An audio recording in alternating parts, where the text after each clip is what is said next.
Snap circuits are a great way for students in intermediate grades to learn the basics of circuit design and real-world problem solving. Snap circuits allow students to tinker and build circuits, and the components literally snap together, so it's easy.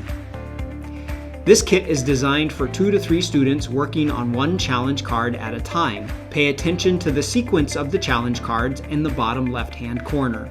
The challenges build upon one another. The Snap Circuits kit includes both a basic STEAM kit and an expansion pack that allows for more advanced projects.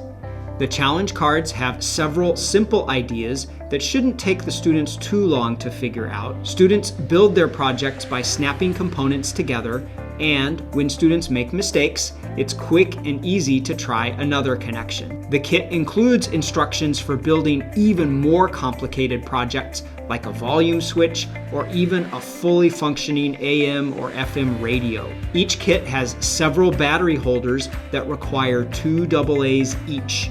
So be sure you have access to replacement batteries in case any of them die.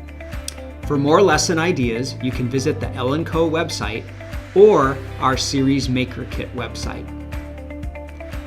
When you return the kit, be sure that the students have taken time to return all the parts neatly back into the correct sections in the case. And if the kit will be stored for a long period of time, remove the batteries so they won't leak and damage any parts. Reach out to your EdTech with any questions, and don't forget to check out the Ceres Maker Kit website for more information and ideas.